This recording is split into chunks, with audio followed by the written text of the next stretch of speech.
first time anyone in Redstone Creek saw Lenora Ashford after she vanished was nearly 10 years later, and she was selling apples.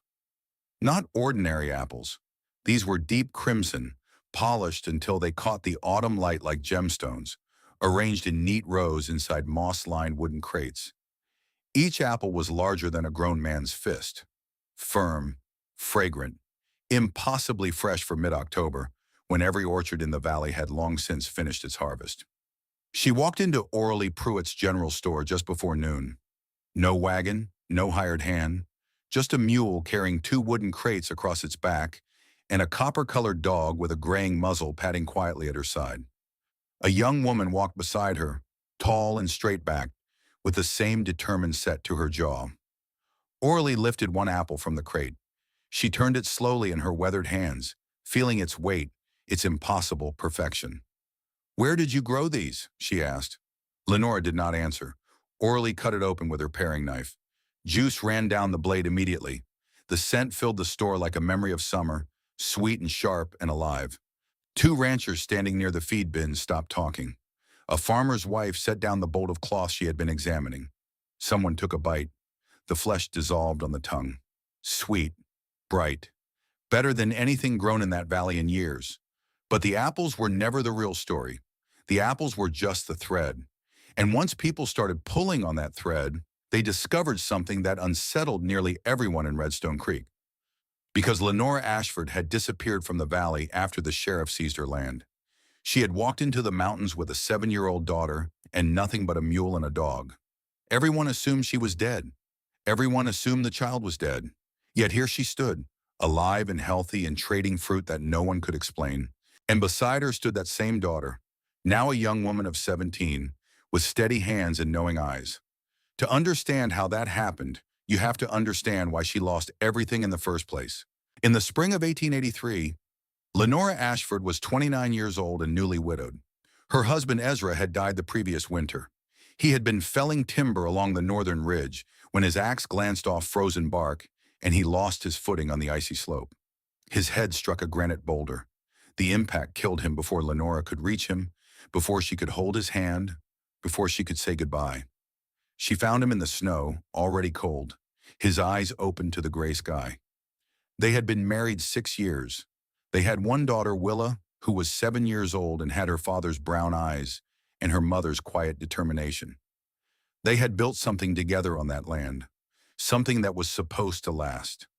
160 acres at the edge of Redstone Creek. A small cabin Ezra had built with his own hands from pine logs he cut himself. A young orchard just beginning to bear fruit. 3 dairy cows, 2 mules, and a deed registered at the county courthouse. Proof that this small piece of Colorado belonged to them. What Lenora did not know until a week after Ezra was buried was that the land carried debt. Ezra had borrowed $240 from the Redstone Territorial Bank the previous summer. The money had paid for orchard seedlings, fencing, irrigation equipment. The note was due in full after 18 months. Ezra had planned to repay it once the orchard began producing.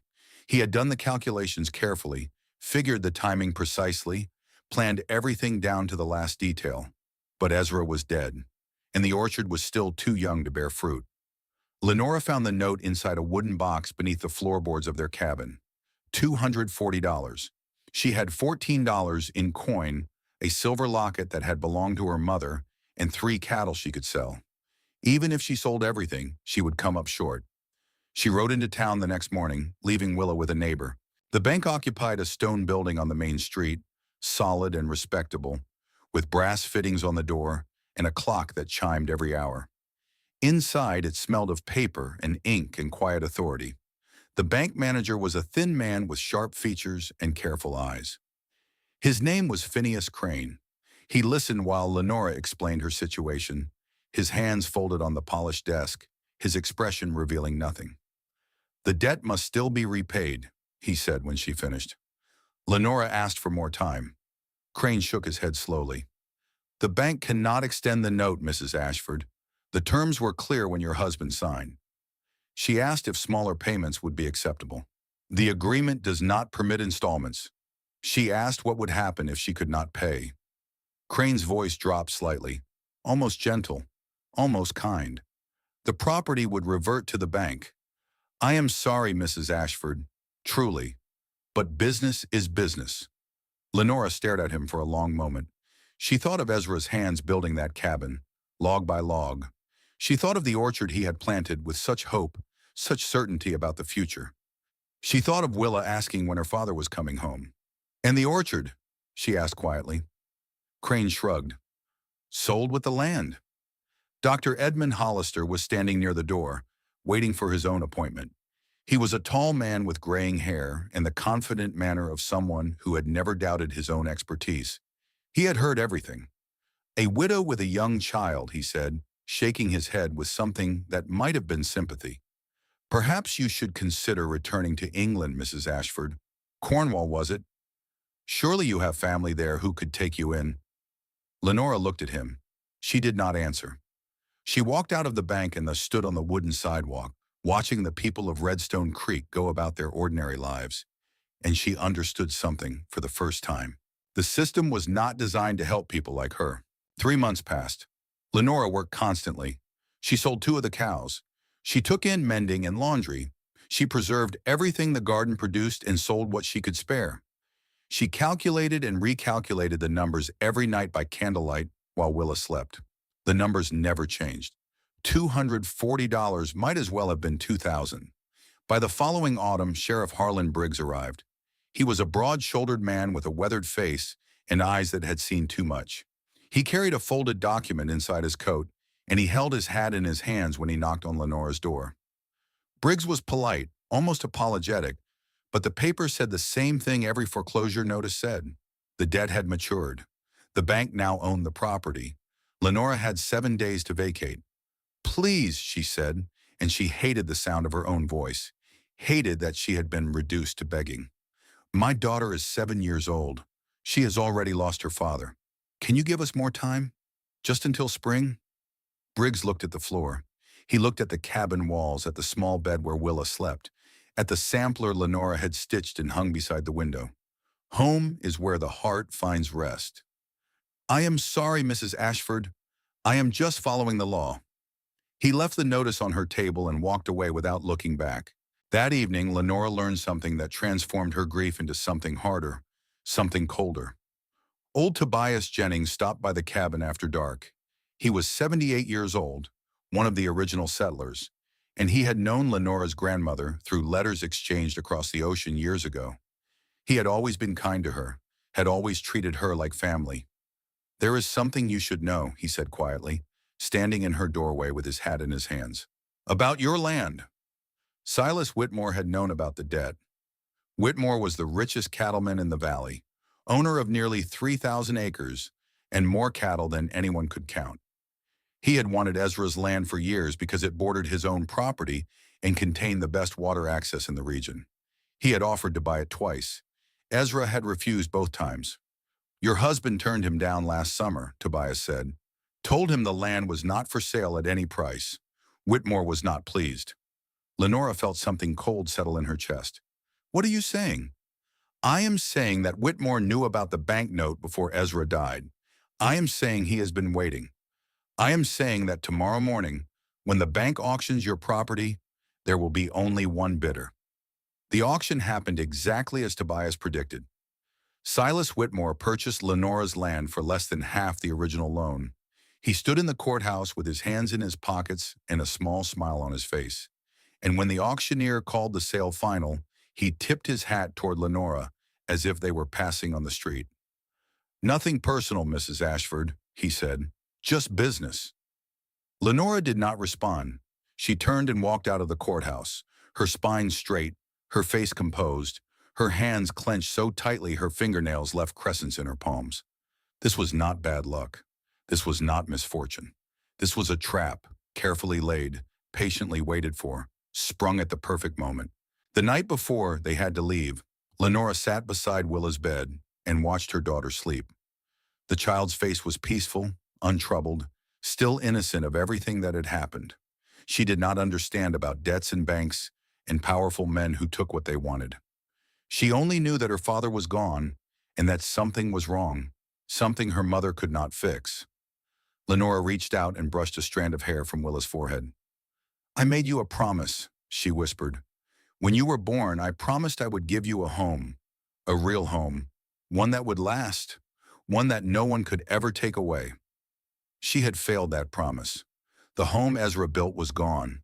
The land they had worked was gone.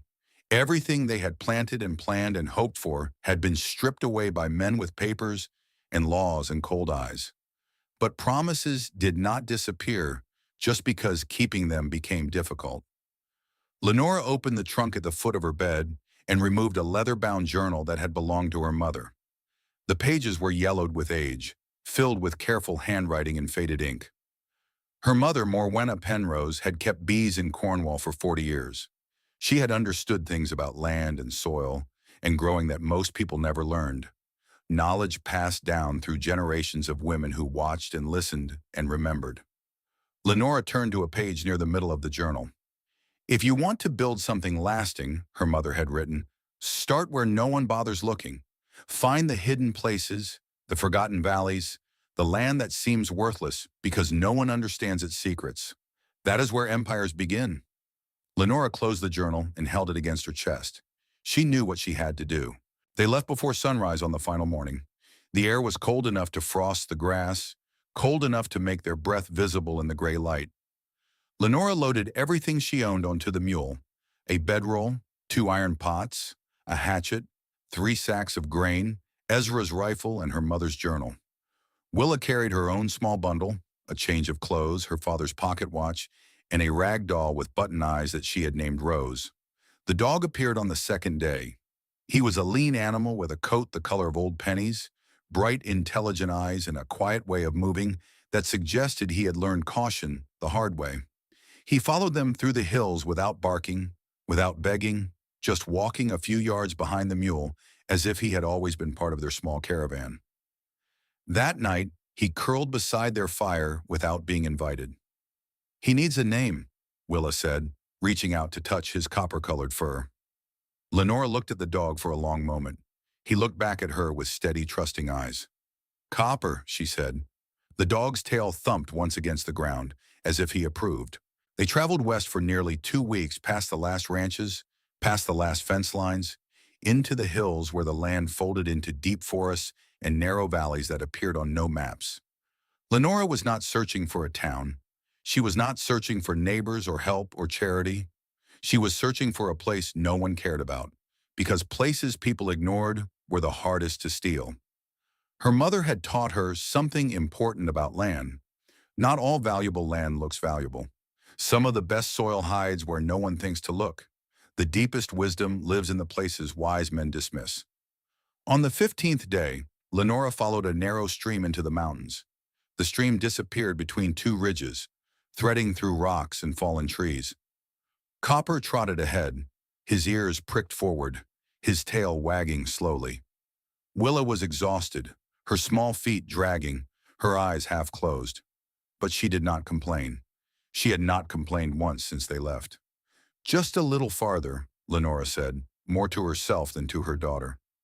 They pushed through a dense stand of pines, branches scraping against their clothes, and suddenly the forest opened. The valley was small and hidden, perhaps 200 yards wide, nestled between granite walls that rose nearly 300 feet on both sides. A creek ran through the center, clear and cold and singing over smooth stones. Wildflowers bloomed along the banks even this late in the season, purple and yellow and white. But the real discovery lay along the southern edge. A long strip of open ground sloped gently toward the water.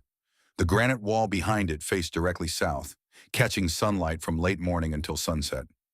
The stone was dark, almost black in places, the kind of rock that absorbed heat during the day and released it slowly through the night.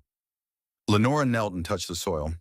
Dark, loose, rich with years of decayed leaves and organic matter. She looked at the angle of the sun, at the way the cliffs blocked the wind, at the creek providing constant water. Her mother's journal had described places like this. Thermal valleys, Morwenna had called them, where the earth itself keeps you warm. Lenora stood slowly, looking around the valley with new eyes. The granite walls could not be seen from the ridge above. No trail crossed this place. No axe cuts scarred the trees. No fire rings marked old camps. No one had ever lived here. No one even knew it existed. Willa tugged at her sleeve. Mama, can we stop now? Lenora looked down at her daughter's tired face, at the hope struggling against exhaustion in those brown eyes. Yes, she said, we can stop. We are home. If you want to see how Lenora transformed this hidden valley into something that would shock everyone who had ever doubted her, tell me in the comments where you are watching from. Because this is where the real story begins. The first winter in the hidden valley nearly killed them. Not because the land was barren, not because the soil was poor, but because the mountains tested everything slowly, patiently, ruthlessly, until only the strongest survived. The first frost arrived in late October. By mid-November, snow had settled along the northern ridges, thick and heavy and permanent. By December, the valley floor remained the only place where patches of dark earth still showed between the drifts. That was Lenora's first lesson about this place. The granite walls mattered. They rose nearly 300 feet on both sides of the valley, trapping sunlight for hours after the surrounding mountains had already fallen into shadow. During the day, the dark stone absorbed heat from the sun. At night, it released that warmth slowly, steadily, like a massive heartbeat pulsing through the earth. The difference in temperature was perhaps 10 degrees, maybe 12 on the coldest nights. It did not sound like much, but in winter, 10 degrees was the difference between survival and death. Lenora began studying the land the way her mother had once studied the gardens of Cornwall. Carefully, patiently. She walked the entire valley every morning, watching where frost lingered longest, where snow melted first, where wind drifted through and where it died against the rocks. She mapped everything in her mind. She memorized every slope, every shadow, every place where the earth held warmth a little longer than it should. The southern wall of granite acted like a massive heating system. Sun struck the rock directly from late morning until sunset. The stone absorbed that energy, held it, released it through the night like slow breathing. The strip of ground running along the base of the cliff stayed warmer than anywhere else in the valley. That narrow strip became the center of everything. Lenora cleared brush there first. Dead branches, fallen pine needles, loose rock that blocked sunlight from reaching the soil. She worked with a hatchet and a small shovel she carved from a flat cedar plank, her hands blistering and bleeding and healing and blistering again. Willa helped as much as a 7-year-old could. She gathered kindling. She carried water from the creek. She fed copper scraps from their dwindling supplies and talked to him in a steady stream of childhood chatter that filled the silence of the valley. Food was the most immediate problem. Lenora rationed their grain carefully, stretching each handful into thin porridge that filled their stomachs without truly satisfying their hunger. She hunted small game with Ezra's rifle, setting snares along rabbit paths near the trees. She found winter berries frozen on their branches, bitter but edible. She dug roots from beneath the snow, anything to keep them alive until spring. But winter always demanded more than summer could provide. By late January, the cold deepened beyond anything Lenora had experienced. The temperature dropped so far that the creek froze solid in places, that the air itself seemed to crystallize, that breathing hurt like swallowing broken glass. And then Willa got sick.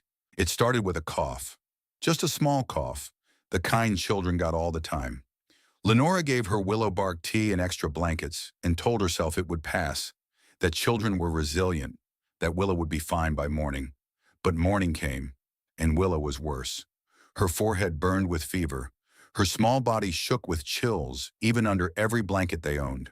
She coughed until she could barely breathe, deep, racking coughs that seemed to tear something loose inside her chest. By the third day, she was coughing blood. Lenora had never felt fear like this. Not when Ezra died, not when the sheriff took their land, not even when she walked into the wilderness with nothing but hope and her mother's journal. Those fears had been about losing things, about losing places, about losing the future she had imagined. This fear was different. This was about losing the only thing that mattered. She opened her mother's journal with trembling hands, searching for anything that might help. Morwenna had recorded remedies alongside her beekeeping notes, old Cornwall cures passed down through generations of women who had no access to doctors, who had learned to heal with what the earth provided.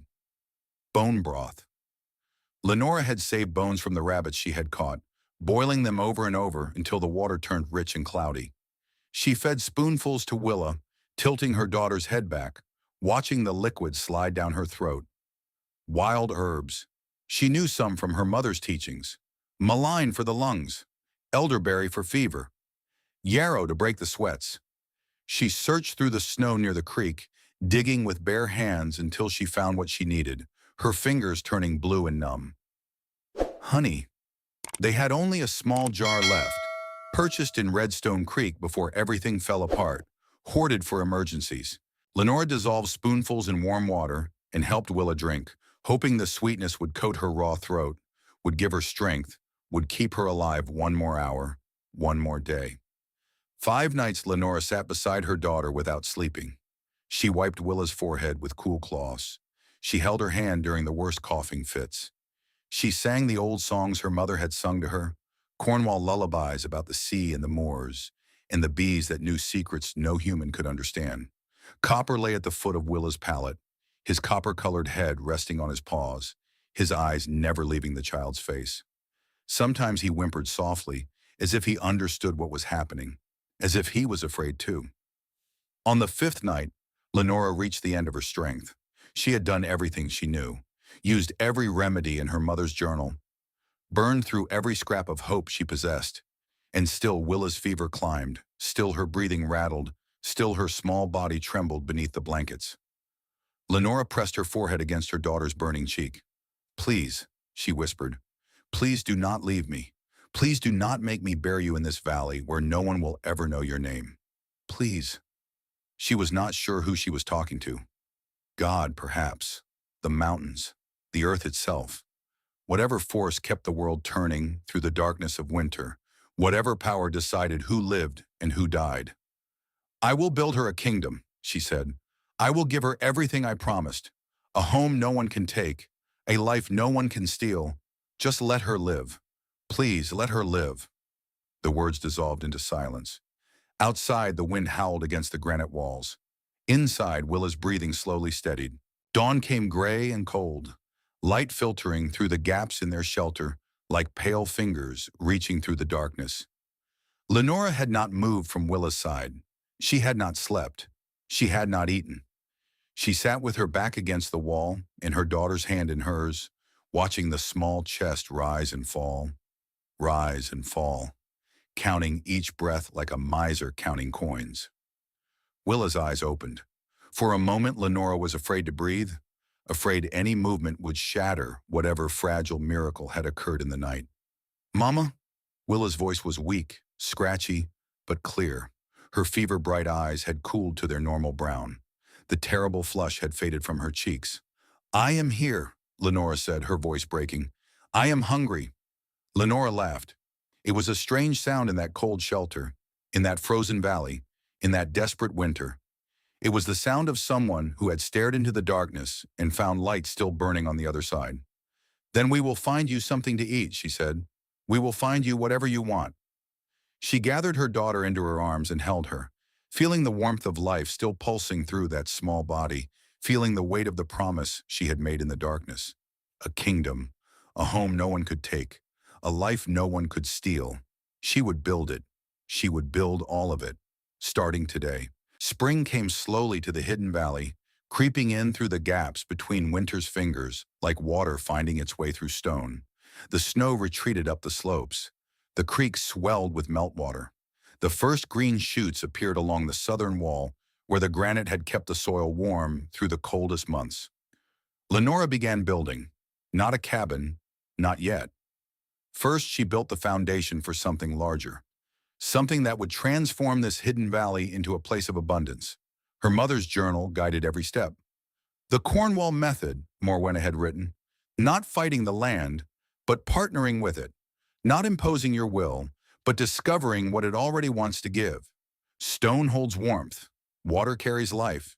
Bees multiply abundance. Work with these forces, and they will work for you." The first secret was stone. Lenora gathered rocks from the creek bed and from the base of the cliffs, smooth river stones and rough granite fragments, anything she could carry. She built low walls along the southern slope, not for fencing, but for heat. Each stone wall rose perhaps 2 feet high, running parallel to the cliff face, creating protected strips of earth between them. During the day, the walls absorbed sunlight just like the cliff behind them.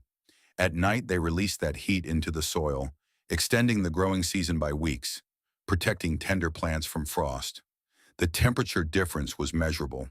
The soil between the stone walls stayed 8 to 10 degrees warmer than the exposed ground just feet away. Plants that should not have survived at this altitude thrived in those protected strips. The second secret was water. Lenora dug narrow channels from the creek, directing water through the garden in patterns her mother had described. Moving water did not freeze as quickly as still water. The channels created a network of warmth threading through the soil, a circulatory system for the valley itself. The third secret was bees. It started with a discovery in early June. Willa found them first, a cluster of wild bees working a patch of mountain flowers near the creek. She came running back to the shelter, her eyes wide with excitement, words tumbling over each other. "Mama, come see, there are so many of them, hundreds and hundreds. They are not like the bees back home. They are smaller and they do not fly away when you get close."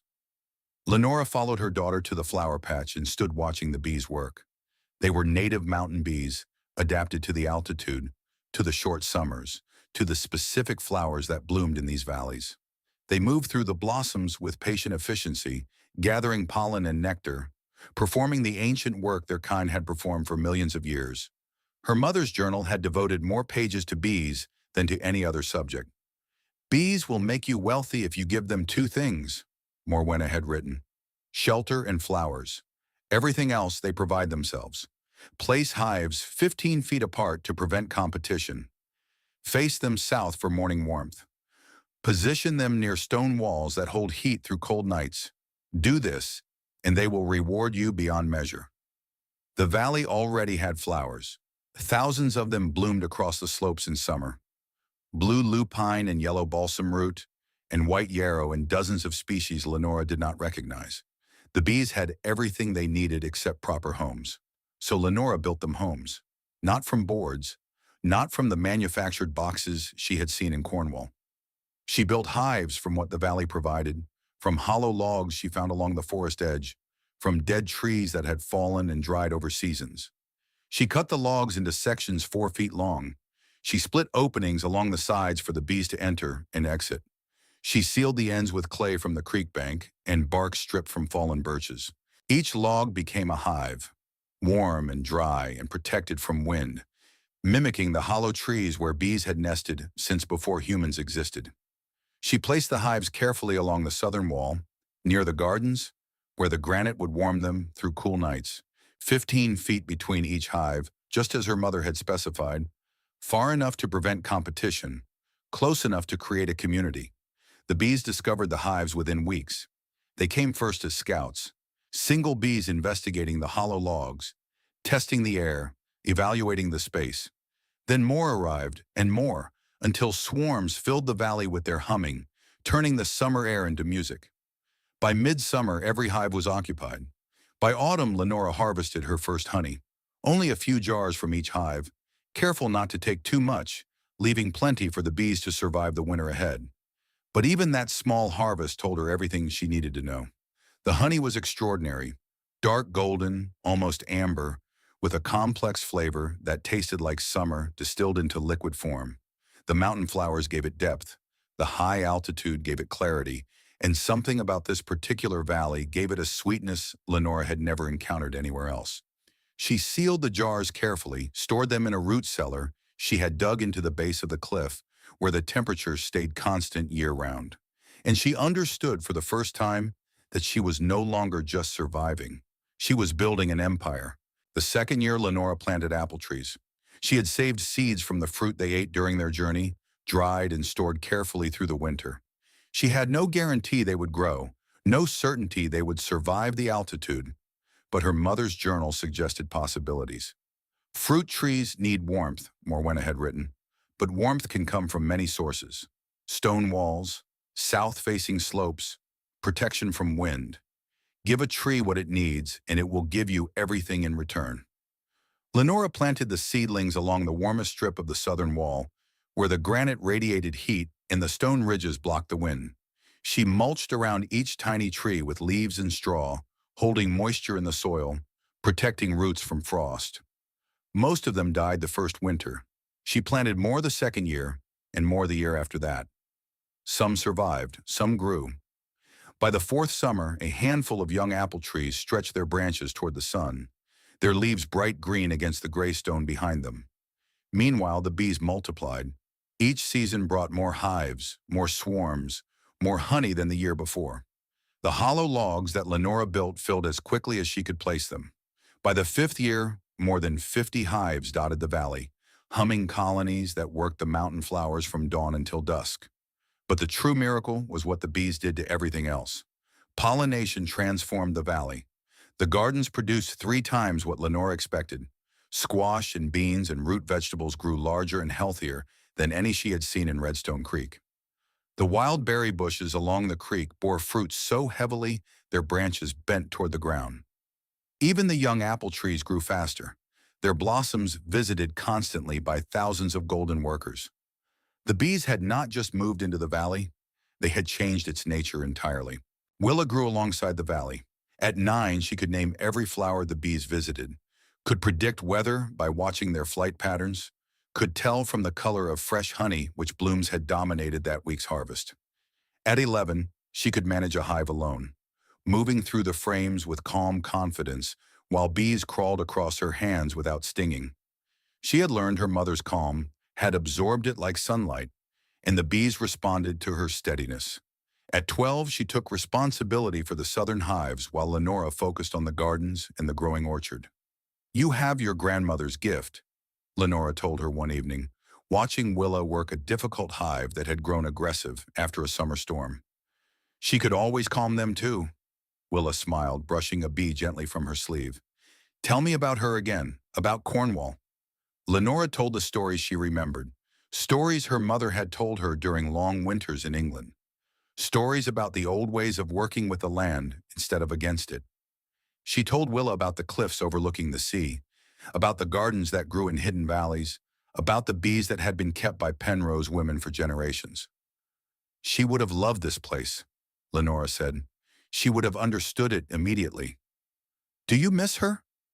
Lenora considered the question. Her mother had died when Lenora was 16, before she met Ezra, before she came to America, before everything that had led to this hidden valley. "I carry her with me," she said finally. "In the journal, in the bees, in everything I know about this land. She is here, even though she never saw it." Willa nodded slowly, as if she understood something important. "I will carry you too," she said. "When I am grown, I will remember everything you taught me." Lenora pulled her daughter close and held her, feeling the warmth of that small body, the strength growing inside it. This was what she had promised. This was what she had built, a home that could not be taken, a legacy that would last. By the 5th year, Lenora made a decision that would change everything. The valley was producing more than they could use.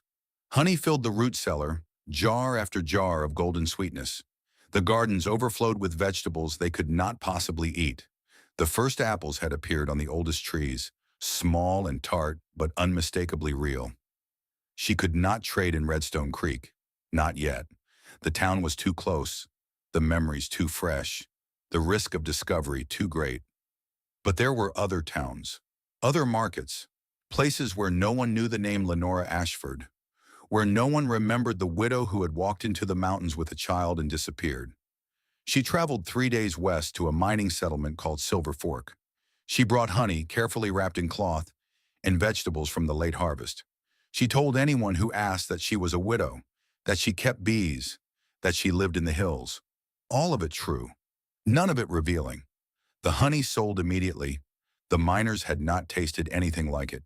They paid double what Lenora expected, then asked when she would return with more. She made the trip again in spring, and again the following autumn. Each time she brought more honey, more preserved vegetables, eventually dried apples from the young orchard. Each time the buyers grew more eager, the prices climbed higher. But Silver Fork was too far. 3 days each direction meant 6 days away from the valley, 6 days away from Willa, 6 days of risk and exposure and absence. The trips exhausted her, wore down her body, left her worried about everything that might go wrong while she was gone.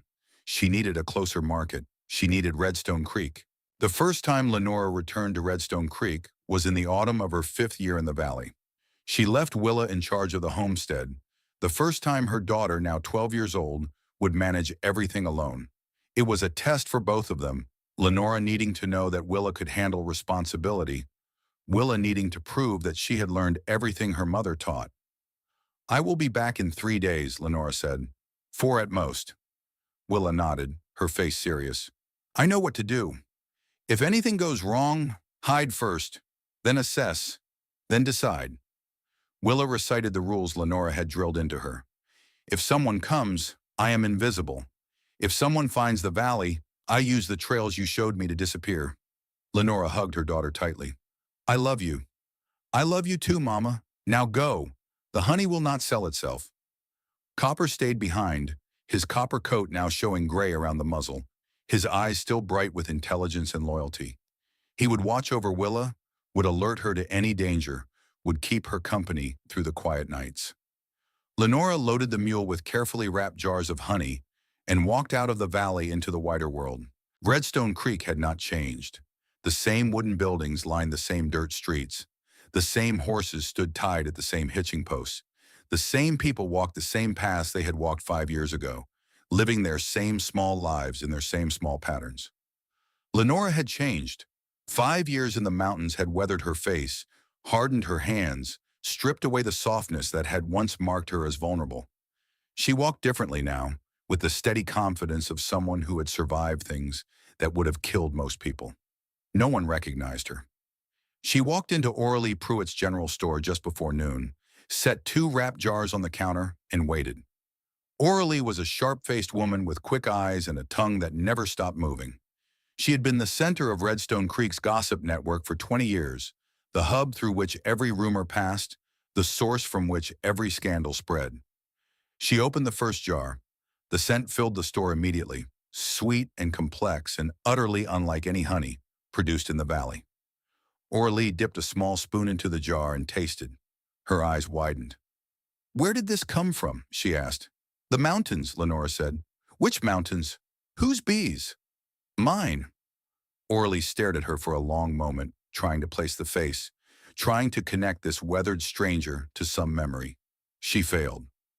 "I will take everything you have," she said finally, "and I will pay you twice what I pay my regular suppliers."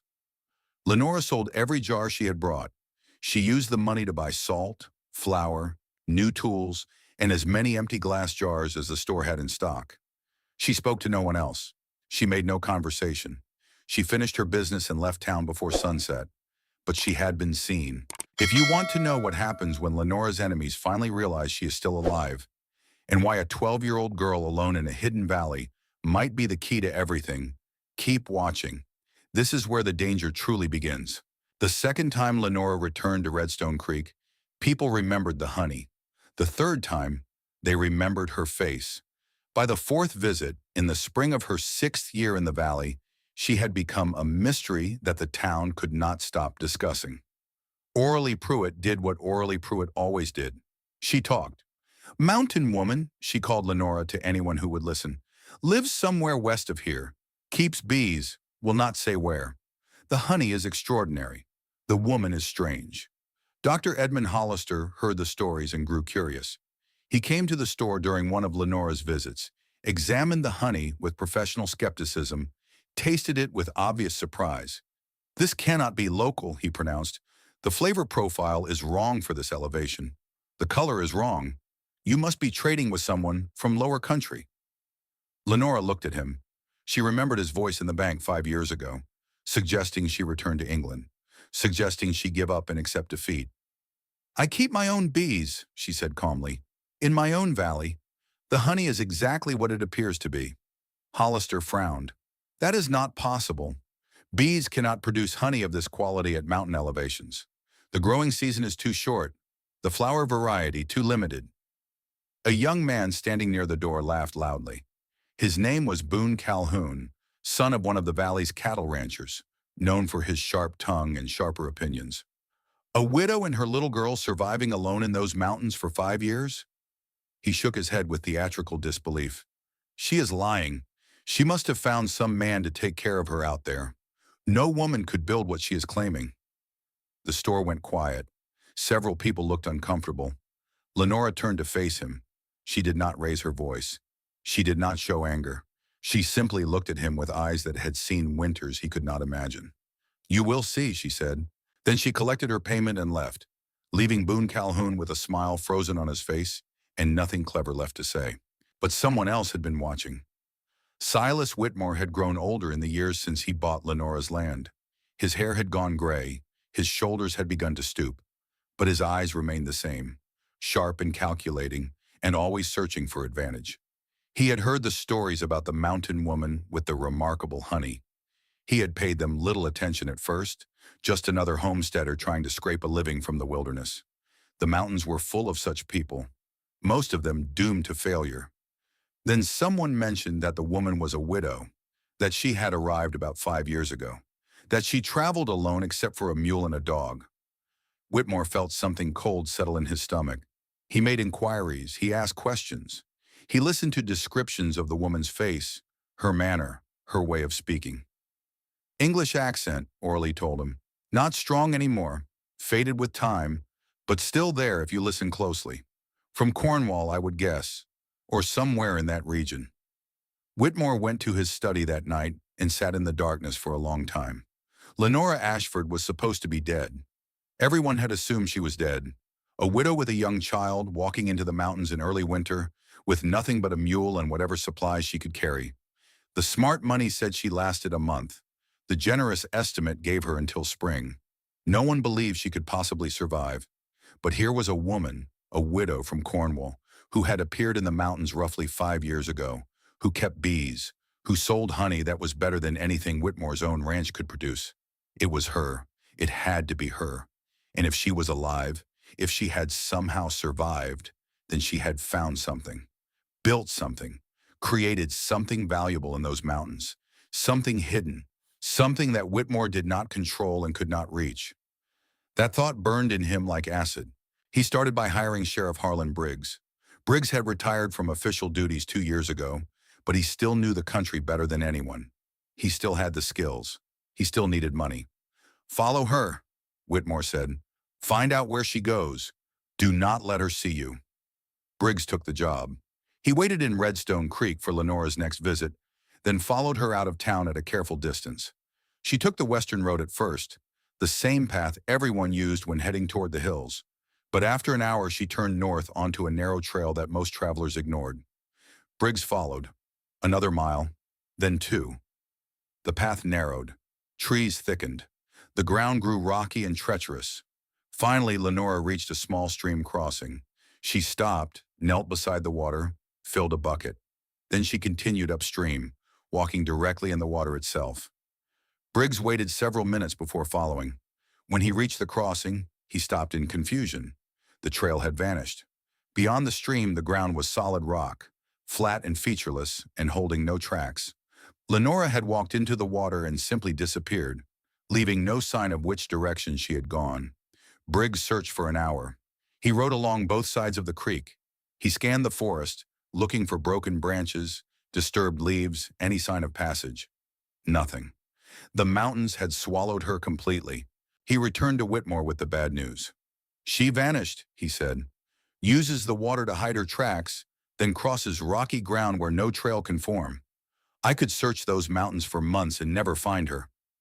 Whitmore's face darkened. "Then search for months. I do not care how long it takes. She knows every path out there. She has been walking them for years. I am good, but I cannot track someone who does not leave tracks." "Then find another way. Follow her longer. Watch her patterns. Learn her routes." Briggs shook his head slowly. "It is going to take more than one man. She changes her path every time, never takes the same route twice, circles back on herself, doubles through streams, uses rock shelves and deadfall to break her trail. This woman does not want to be found, and she knows how to make that happen." Whitmore sat in silence for a long moment. "I want that valley," he said finally. "Whatever she has built out there, I want it.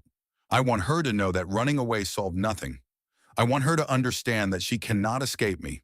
Briggs looked at the old man, saw the hatred burning behind those calculating eyes. You want revenge. I want what is mine. She was supposed to fail. She was supposed to disappear. Instead, she is selling honey that makes my ranch look like a hobby farm, and everyone in town is talking about how remarkable it is. I will not accept that. I will not allow it. Briggs stood. I will need men, real trackers, and money for supplies. You will have both. Find her valley. Find what she is hiding. Briggs nodded and walked out into the night. The hunt had begun. Lenora knew she was being followed. Not the first time Briggs tried. She had spotted him immediately, recognized his horse, understood what his presence meant. She had led him on a careful path that went nowhere, then vanished into the streams and rocks she had memorized over years of walking these mountains. But she knew there would be others. She knew Whitmore would not stop. The question was not whether he would find her, but when. She returned to the valley and sat with Willa beside the evening fire. Copper lay between them, his gray muzzle resting on his paws, his eyes moving from mother to daughter as they talked. Someone followed me today, Lenora said. Willa's face grew serious. The man from before? The sheriff?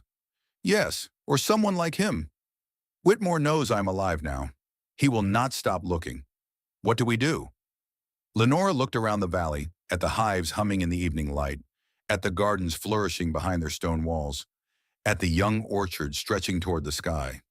We prepare, she said, and we wait. And when the time comes, we fight.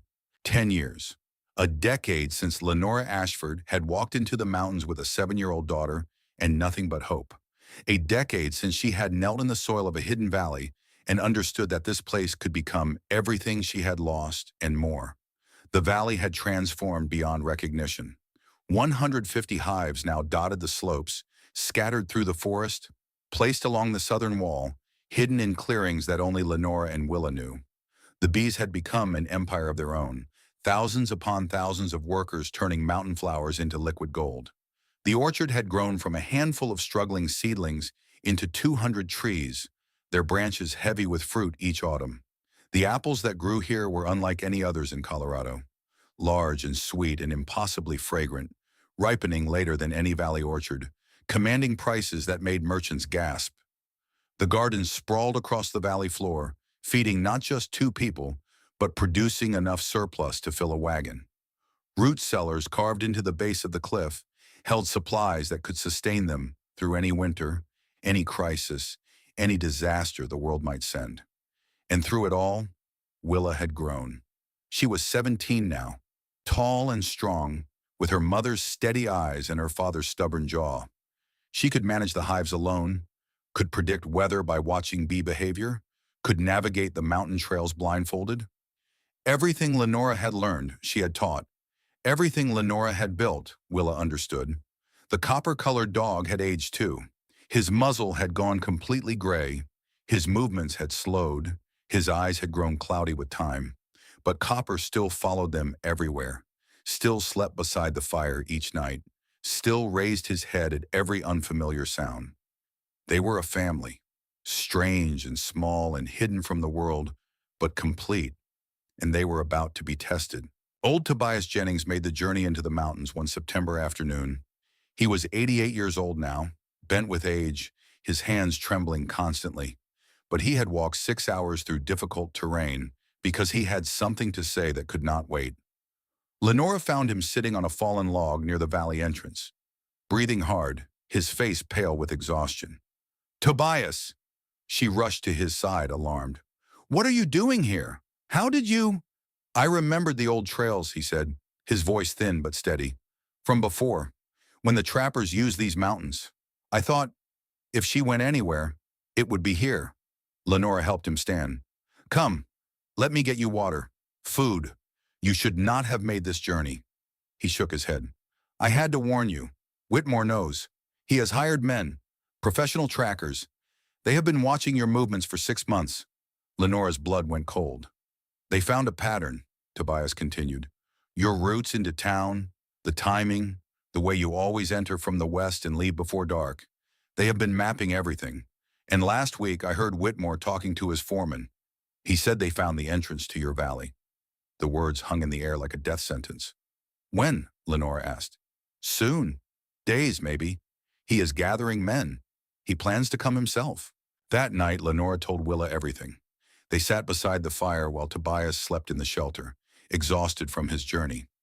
Copper lay between them, sensing the tension, his ears pricked forward. "Whitmore is coming," Lenora said. "He has found the valley." Willa's face showed no fear, only concentration. "How many men?" "I do not know. 3, 4, maybe more." "What does he want?" Lenora considered the question. What did Whitmore want? The land, certainly. The hives, the orchard, the gardens. The wealth she had created from nothing. But more than that, he wanted to win. He wanted to prove that she could not escape him, that no one escaped him, that his power reached even into the hidden places of the world. "Everything," she said finally. "He wants everything we have built. Then we cannot let him take it." Lenora looked at her daughter, saw the determination burning in those brown eyes. "I have been thinking about this for years," she said slowly, "planning for the day someone found us. There are things we can do, preparations I never told you about." Willa leaned forward. "Tell me." The valley had defenses that were not obvious to anyone who did not know its secrets. The hives were the first line. Lenora had placed them carefully over the years, not just for honey production, but for protection. Certain hives sat along the most likely approaches to the valley, hidden in brush, camouflaged with bark and leaves. They looked like natural formations, fallen logs or rock piles, nothing that would draw attention. But if disturbed, they would respond. Mountain bees were not gentle. They were adapted to predators, to bears that raided hives, to harsh conditions that demanded aggressive defense. Disturb a hive and they would attack in thousands, covering any threat with stinging fury. "The signal," Lenora said. "Copper's bark. 3 sharp barks, then silence, then 3 more. The bees know that sound. I train them to respond to it." Willa stared at her mother. "You trained the bees?" "Not trained, conditioned. For years I have used that signal when working with the aggressive hives. They associate it with threat, with defense. When they hear it, they emerge. All of them." It was not foolproof. It was not certain, but it was something. The second defense was the land itself. Lenora knew every inch of this valley, every path through the rocks, every shortcut through the trees. She knew where the ground was stable and where it would give way underfoot. She knew where a person could walk safely and where they would stumble, fall, become trapped. "If anyone chases you," she told Willa, "lead them toward the eastern slope. The rocks look solid, but they are not. A heavy man will break through. A person who knows the path can cross safely." The third defense was disappearance. Hidden trails led out of the valley in 3 directions, paths so narrow and overgrown that they were invisible unless you knew exactly where to look. If everything else failed, they could run. They could vanish into the mountains the same way they had vanished 10 years ago. "But I do not want to run," Lenora said quietly. "I am tired of hiding, tired of looking over my shoulder, tired of building things in secret because I am afraid someone will take them away." Willa took her mother's hand. "Then we fight. Then we fight.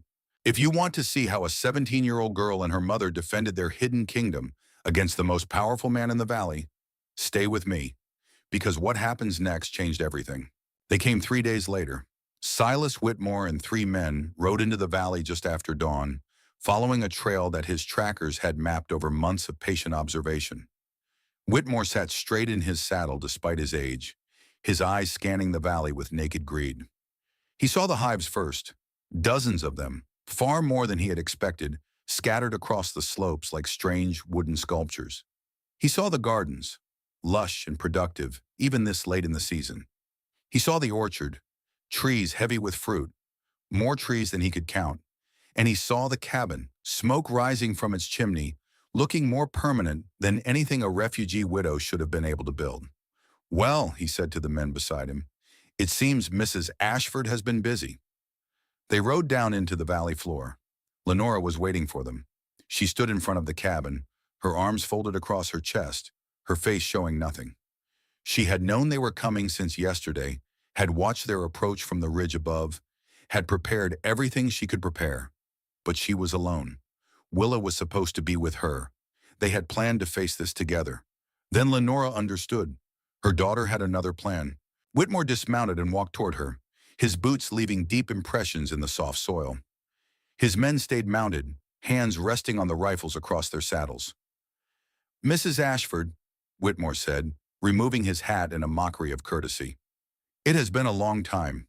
Mr. Whitmore," her voice was steady, "you are trespassing." He laughed, a dry sound without humor. "Trespassing? On whose land? You have no deed to this valley, no claim filed at any courthouse. This is public land, Mrs. Ashford. Or it was, until this morning." He pulled a folded paper from his coat. "I filed a claim at the territorial office yesterday. 180 acres, including everything you see here. This valley now belongs to me. Legally, properly, just like your old farm." Lenora felt the words hit her like physical blows. She had known this was possible, had always known that her lack of legal protection was a vulnerability. But hearing it spoken aloud, seeing that paper in Whitmore's hand, made it horribly real. "The improvements belong to me," she said. "The hives, the orchard, the buildings. Improvements on my land become my property," Whitmore said. "That is the law. Surely you remember how the law works, Mrs. Ashford. You learned that lesson once before." He stepped closer, and now his voice dropped, becoming intimate, almost gentle. "You should have stayed gone. You should have died in these mountains like everyone expected. Instead, you built something remarkable, something I would never have imagined possible. And now I am going to take it from you, just like I took your farm, because that is what happens to people who think they can hide from me." Lenora met his eyes without flinching. "You should not have come here," she said quietly. "No?" Whitmore smiled. "And why is that?" A dog barked. 3 sharp barks, then silence, then 3 more. Copper stood at the edge of the clearing, his gray muzzle pointed toward the sky, his voice carrying across the valley. Whitmore turned, confused. "What is—" The sound began as a whisper and became a roar. Bees poured from the hidden hives along the valley slopes. Not hundreds, not thousands, tens of thousands. A dark cloud rising from the earth itself, filling the air with a sound like thunder, like a waterfall, like the end of the world. They descended on the intruders. Whitmore's horse screamed and reared, throwing him to the ground. His men tried to ride, tried to flee, but the bees were everywhere, crawling into their clothes, their hair, their eyes and ears and mouths. The animals panicked, bucking and running blind, crashing through brush and into trees. One man fell into the creek and stayed under the water, gasping for air between submersions. Another ran into the forest and did not stop running. A third tried to reach his rifle and was swarmed so completely that he dropped it and ran screaming toward the valley entrance. Whitmore himself stumbled to his feet and ran, his arms windmilling, his face already swelling from dozens of stings. He made it perhaps 50 yards before he tripped over a root and went down hard. Willa emerged from behind a boulder, watching him struggle. She was calm, perfectly calm. The bees swirled around her without landing, recognizing her scent, her movements, her place in the order of things. "My mother told me about you," she said quietly. "She told me how you waited for my father to die, how you planned to take our land before his body was cold, how you bought everything we owned for less than it was worth, and smiled while you did it." Whitmore looked up at her, his eyes nearly swollen shut, his breath coming in wheezing gasps. "Please," he managed, "call them off. Please." Willa watched him for a long moment. "Run," she said finally. "Run away, and do not come back." He ran. He stumbled and crawled and dragged himself toward the valley entrance, leaving behind his horse, his rifle, his hat, his dignity. The bees followed him until he reached the stream, until he plunged into the water and let the current carry him downstream, away from the hidden valley, away from everything he had tried to steal. The bees returned to their hives slowly, over the course of the afternoon, drifting back in 2s and 3s like soldiers returning from battle. Lenora found Willa sitting beside the creek, her feet in the cold water, Copper's head resting on her lap. The old dog was panting hard, exhausted from his part in the defense. "It worked," Willa said. Just like you said it would. Lenora sat beside her daughter. You changed the plan. You were going to face him alone. I was not going to let that happen. It was dangerous. Willa smiled slightly. I know, but you taught me well. They sat together in silence for a while, watching the sunlight move across the valley, watching the bees return to their normal work, watching the evidence of the morning's violence slowly disappear. He will not stop, Lenora said finally. He will heal. He will get angrier. He will come back with more men, or with the law, or with something else we cannot predict. I know. We cannot hide anymore. The valley has been found. The secret is out. Willa nodded slowly. So what do we do?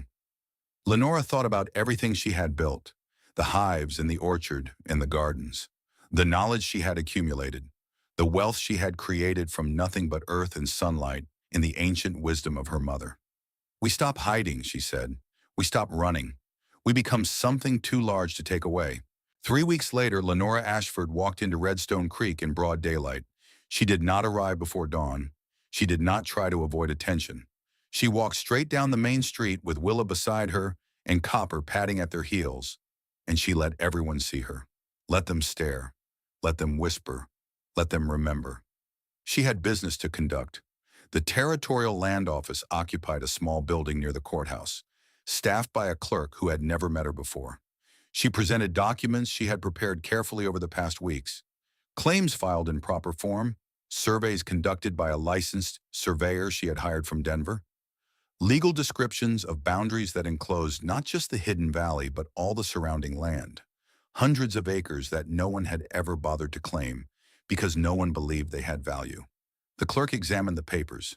He checked the dates, the signatures, the official stamps. These appear to be in order, he said, but there is a conflicting claim on a portion of this property filed by a Mr. Silas Whitmore.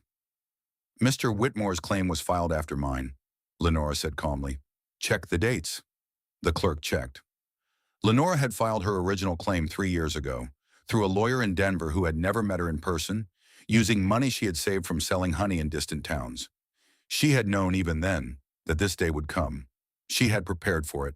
The clerk looked up, surprised. Your claim has priority. I know. Mr. Whitmore's claim is invalid. I know.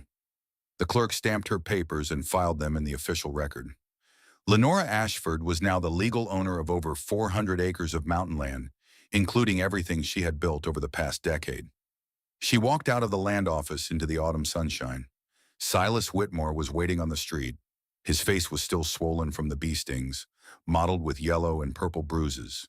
His men flanked him, hands near their weapons, eyes watchful.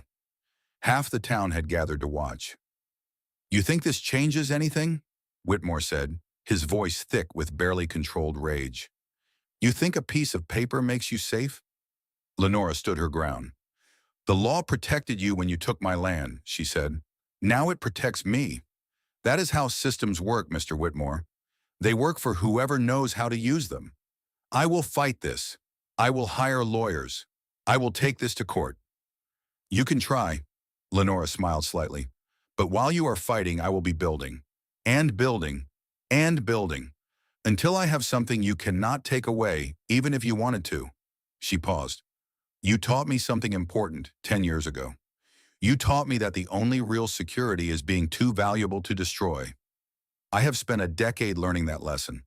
I have spent a decade becoming exactly that.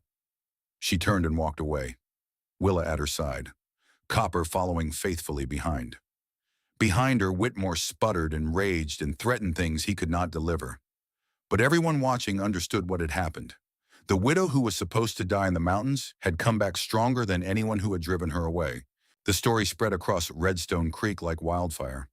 By evening, everyone knew about the hidden valley, about the bee empire, about the orchard that produced apples no one could explain, about the widow who had turned public humiliation into private triumph, who had built a kingdom in the wilderness while everyone assumed she was dead. People began coming to Lenora's valley, not to threaten, not to take. They came to learn. Ingrid Lindqvist arrived first, a Swedish immigrant who had heard about the honey and recognized the methods from her grandmother's stories. In Sweden, she said, we called it working with the land, not against it. My grandmother kept bees the same way. I thought the knowledge was lost. Young Josiah Garrett came next, a 19-year-old from a struggling farm who wanted to understand how Lenora had made the mountains productive. He asked 1,000 questions and wrote down every answer, determined to apply what he learned to his own land. Even Dr. Hollister made the journey, humbled by what he saw.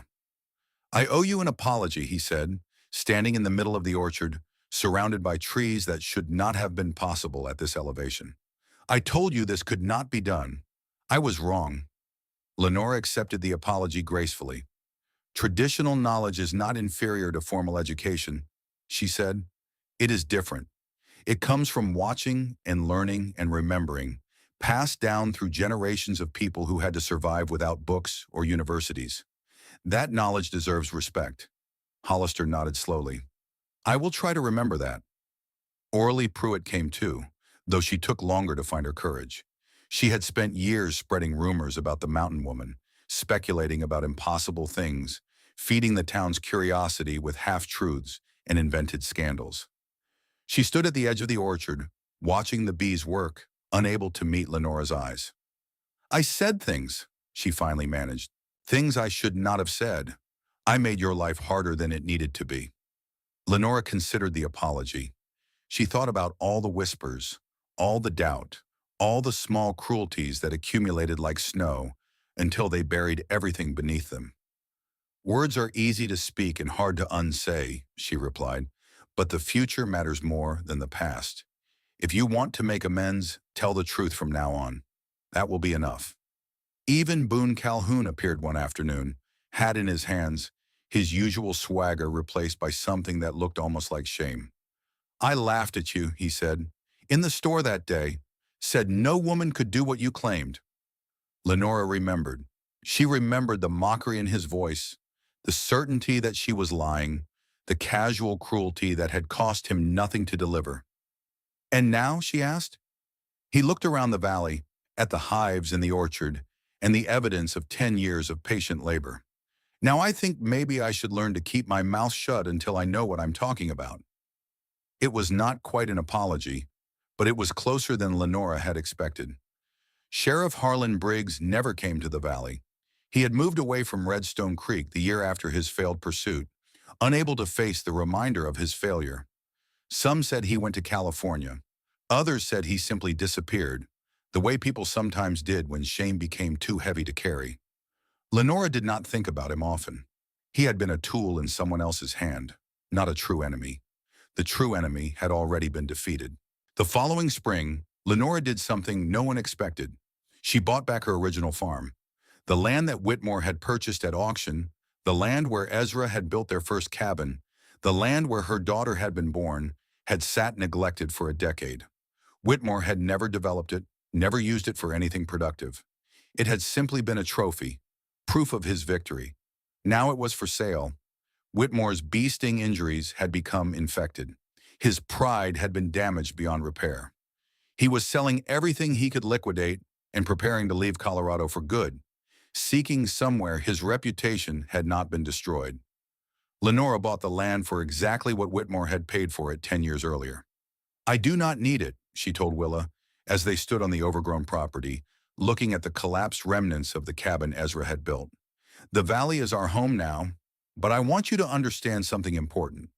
What? The things we lose can be reclaimed. The defeats we suffer are not permanent. The people who try to break us do not get to decide our ending. Willa looked at the ruined cabin, at the wild orchard that had grown tangled and neglected, at the land where her father had dreamed of building a future. What will we do with it? Lenora smiled. Teach. Anyone who wants to learn the old methods, the traditional ways, can come here and learn. We will turn this place into a school for the knowledge my mother passed to me, a living memorial to everything we almost lost and everything we saved. Autumn came gently to the hidden valley that year. The leaves turned gold and crimson on the mountainsides. The bees completed their final harvest and prepared for winter. The orchard produced its largest crop ever, apples that would keep through spring if stored properly.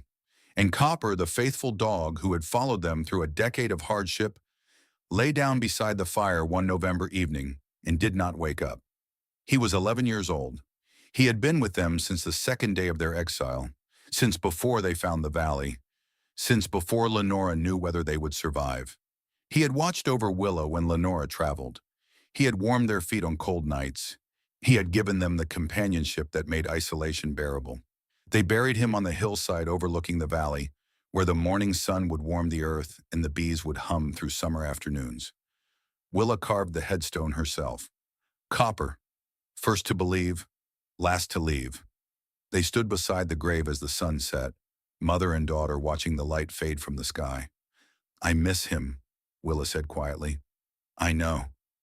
Lenora put her arm around her daughter. But he had a good life, a meaningful life. He was loved and he knew he was loved. That is the best any of us can hope for. If you want to see how Lenora's legacy continued after her time and what her daughter became, stay until the end. Because the final chapter of this story spans generations. The years that followed were kinder than the years that came before. Lenora's teaching school grew slowly but steadily. Farmers came from across Colorado to learn the traditional methods she had preserved from her mother's journal. Beekeepers studied her techniques for building healthy hives. Orchardists learned how to use stone walls and thermal mass to extend growing seasons in harsh climates. She never charged for the knowledge. She asked only that those who learned would teach others, would pass the wisdom forward, would ensure that it never disappeared again. Willa grew into a woman of remarkable capability. She took over more and more of the valley's operations as Lenora aged, expanding the bee empire, improving the orchards, experimenting with new techniques that built on her mother's foundation. At 23, she married Josiah Garrett, the young man who had come to learn and stayed to build a life. They had 3 children over the following years, 2 daughters and a son, all of whom grew up knowing the bees and the trees and the hidden valley as intimately as they knew their own names. The valley prospered. By 1910, the Ashford honey was famous across the region. By 1915, it was being shipped to Denver, to San Francisco, to places Lenora had never seen and would never visit. The apples followed, and the preserved goods, and eventually the knowledge itself, written down in books that Willa published to ensure the traditional methods would never be lost again. Lenora watched it all with quiet satisfaction. She had promised to build her daughter a kingdom. She had kept that promise. Lenora Ashford died on a March morning in 1920, 66 years old, in the cabin she had built with her own hands in the valley that had saved her life. Willa was beside her, holding her hand, as the sun rose over the granite walls and flooded the room with golden light. I am not afraid, Lenora said, her voice weak but clear. I had a good life, a meaningful life. I built something that will last. Willa squeezed her mother's hand. You built everything. No, Lenora smiled slightly. I built the foundation. You and your children will build the rest. That is how it works. Each generation builds on what came before. She was quiet for a moment, her eyes distant. I made you a promise when you were 7 years old. Do you remember? You promised me a home no one could take away. I kept that promise. You did, Mama. You kept it. Lenora closed her eyes. Good, she whispered. Good. She did not speak again. Willa continued her mother's work for another 45 years. She expanded the teaching school until it became a recognized institution, training hundreds of students in traditional agricultural methods. She wrote 4 books on beekeeping and 2 on mountain orcharding, all of them still in print decades later. She raised her children and grandchildren in the Hidden Valley, passing down the knowledge her mother had preserved. In 1965, researchers from Colorado State University came to study the valley's unique microclimate. They measured temperature differentials between the stone walls and open ground. They analyzed honey composition. They documented pollination patterns that had evolved over 8 decades of careful management. Their findings confirmed everything Lenora had discovered through observation and intuition. The stone walls created thermal mass that raised soil temperature by 8 to 12 degrees Fahrenheit. The bee population increased crop yields by an average of 280%. The honey produced in the valley had enzyme concentrations twice the normal level due to the altitude and the diversity of flowering plants.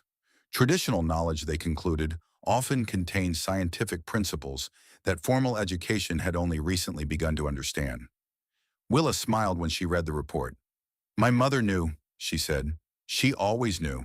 Willa Ashford Garrett died in 1977, 89 years old, surrounded by children and grandchildren and great-grandchildren who had inherited her mother's legacy.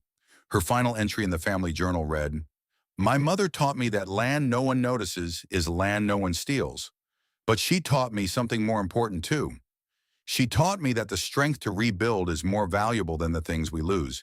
She taught me that empires do not require armies, only patience and wisdom, and the courage to start where no one else would bother looking.